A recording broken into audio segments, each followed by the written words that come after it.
स्वागत छ तपाईलाई नयाँ हाम्रो युट्युब च्यानल जुन चाहिँ गफकट रहेको छ जसमा हामी फिल्मदेखि लिएर वेब सिरिज सबै टाइपका मुभिजहरू चाहिँ हामी मुभिजहरूको रिभ्यू रिभ्यू गर्छौँ। गर्छौँ जुनमा ट्रेलरदेखि लिएर सबै कुरा हिन्दी नेपाली इङ्ग्लिस सबै कुरा चाहिँ हामी टोटली चाहिँ जे हामीलाई हेर्न मन लाग्यो मुड अनुसार हामी हेर्दै रिभ्यू गर्ने गर्छौँ र आजको रिभ्यू चाहिँ रहेको छ सिरिज कुन हो इफ विशेष कुड किल। यस मलाई नाम याद नआएर मैले चाहिँ यसलाई भन्न लागेको हो त्यही नै हो कुरो यो खास कोरियन वेब सिरिज हो जुन हालसालै आएको हो तर अलिकति पुरानै पनि भइसक्यो प्रायले धेरैले चाहिँ हेरि पनि सके होला सायद तर अब हामीले पनि भर्खर भर्खर हेरेकोले अलिकति रिभ्यू दिए जस्तो लागेर बनाउने खोजे हो। खतरा छ पहिला यो कुरा चाहिँ बुझौँ कि खतरा छ ल यदि तपाईँहरूलाई यस्तो खालको फिल्म मनपर्छ भने चाहिँ एकदम बवाल छ यो चाहिँ कुन कन्सेप्टमा बनेको छ भनेर हल्का हामी जानकारी दिउँ र त्यसपछि बाँकी कुरा गरौँला। यो खास एउटा एप हो मोबाइलमा जुन एपबाट अब विस मागेर हेर्छ मान्छेहरूले अब विस मागिसकेपछि ठ्याक्क त्यसको विस पुरा हुने बित्तिकै त्यो मान्छे त्यतिखेर डेड हुन्छ कि अब त्यो डेड हुनुको कारण चाहिँ अब धेरै कुरा छ त्यो चाहिँ अब वेब सिरिज नै हेर्नुपर्छ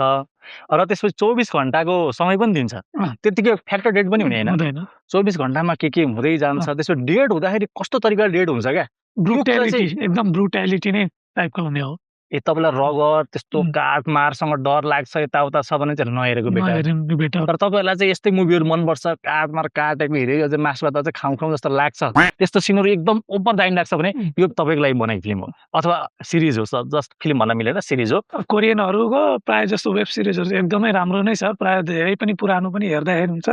स्क्विड गेमहरू यिनीहरू धेरै अलिकति राम्रो खालको वेब सिरिजहरूले बनाउँछ यिनीहरूले अलिकति युनिक टाइपको बनाउने गर्छ क्या यिनीहरूले हो जस तपाईँको दिमागले चाहिँ अलिकति हल्लाइदिन्छ र एउटा मजापन चाहिँ के छ भन्दा यसमा बोरिङ पार्ट कुनै पनि छैन तपाईँले यसमा 8वटा चाहिँ तपाईँले पार्ट पाउनुहुन्छ जहाँसम्म लाग्छ एपिसोड होइन र अब त्यो यो पनि होइन कि यो एन्ड पनि यसैमा हुन्छ भन्ने चाहिँ छैन यसपछिको सेकेन्ड सिजनमा पनि यसको आउनेवालामा छ तर त्यो कारणले गर्दाखेरि चाहिँ फर्स्ट सिजन के हेर्नु जस्तो चाहिँ लाग्ने खालको चाहिँ छैन है फेरि एउटा एपिसोड हेरेपछि नेक्स्ट एपिसोड त स्योर हेर्न मन लाग्छ त्यस्तो टाइपको छ इङ्गेज भइराख्ने क्या अर्को एपिसोडमा के हुन्छ भन्ने खुल्दुली भइरहेको छ क्या त्यस्तो टाइपको चाहिँ हो। अनि त्यहाँबाट तपाईँलाई बिस्तारै पहिला सुरुमा यो कसरी घटना हुँदै गयो भनेरको बिस्तारै सबै त्यसको चाहिँ ब्याक स्टोरीहरू पनि बिस्तारै देखाउँदै लान्छ होइन त्यो एउटा सबसे राम्रो पोइन्ट हो यसलाई चाहिँ प्लस पोइन्ट दिन मिल्छ। तर एउटा चाहिँ के छ भन्दाखेरि यसमा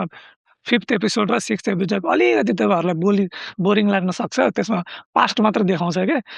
त्यसपछि चाहिँ 7 र 8 एपिसोड त झन् फेरि वाउ टाइपको छ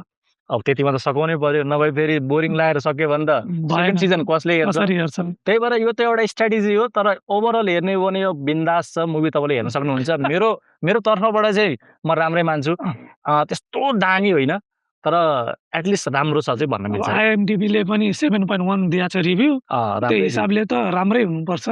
हाम्रो लागि त राम्रो लाग्यो तपाईँहरू पनि एकचोटि टाइम दिएर हेर्नुहोस् मन परेन भने तपाईँहरूले के गर्न सकिन्छ तर दामी चाहिँ लाग्न पर्ने हो हाम्रो हिसाबले अथवा मेरो हिसाबले यो मेरो पर्सनल थट्स र म यसमा चाहिँ रिभ्यू दिनु पर्यो भने चाहिँ मैले कति स्टार दिन्छु भन्ने कुरामा पहिला कति दिन सकिन्छ यसमा म त 4 सम्म दिन्छु मलाई त राम्रै लागेको थियो सायद मैले पनि त्यस्तै 4 जति नै दिन्छु होला किन भन्दाखेरि 4.5 पनि के दिउँ जस्तो लाग्यो 4 सम्म पर्फेक्ट हुन्छ किन भन्दाखेरि कुनै त्यही अघि भने जस्तै एउटा दुईटा पार्टमा गएर चाहिँ हल्का त्यो जुन एउटा एक्साइटमेन्ट एकदम भइरहेको हुन्छ त्यसलाई थोरै अलिकति डाउन गर्छ त्यसले ब्यालेन्स गर्न खोज्छ कि अलिकति होइन धैर्यता चाहिँ दिनुपर्छ है भन्ने हिसाबले दिन सक्छ त्यो कुरालाई अलिकति मध्यनजर गर्ने हो भने चाहिँ अलिकति कम दिन पर्ने भयो नभए 4.5 मस्त सुहाउँथ्यो अलिक त्यो हिसाबले 4 सम्म दिउँ हामीले जस्तो तपाईँले गएर चाहिँ हेरिहाल्नु पर्यो नेटफ्लिक्समा मजाले पाइन्छ वेबसाइटहरूमा मजाले पाइन्छ हिन्दी ल्याङ्ग्वेज प्रब्लम छैन जुन ल्याङ्ग्वेज चुज गरेर हेर्ने नि आरामले हेर्न मिल्यो होइन तपाईँलाई यदि यसरी इलिगल वेबसाइटहरूबाट हेर्न मिल्छ त्यो पनि तपाईँलाई थाहा छ भने थाहा भइहाल्यो थाहा नहुनेले पनि खोजेर पत्ता लगाएर हेरिहाल्छन् के टेन्सन लिनु पनि कुरो छ र गएर कहाँ हेर्नुपर्ने हो र सबै चिज फ्रीमा पाइन्छ हो हेरेपछि राम्रो लाग्यो भने चाहिँ फेरि कमेन्ट पनि गर्नु सब्सक्राइब पनि गरिदिनु नयाँ च्यानल हो हाम्रो यस अब यस्तै छ सेटअप भयो यस्तै छ बिस्तारै हामी अपडेट गर्दै लानेछौँ नयाँ हाम्रो च्यानल तपाईँले साथ दियो भने मात्र हामी अगाडि बढ्छौँ दिएन भने यस्तै हो झुन्डेर बस्छौँ होइन जस्ट तपाईँले चाहिँ च्यानललाई गरिदिनु सब्सक्राइब भिडियो चाहिँ तपाईँले लाइक गरिदिहाल्नुहोस् कमेन्ट पनि गर्न मन लाग्छ भने कमेन्ट पनि गर्नुहोस् सेयर पनि गर्नुहोस् र यति भन्दै अब बिदाई गर्नुपर्छ होला गर्नु पर्यो अब त अर्को एपिसोडमा भेटौँला नेक्स्टमा भेटौँला।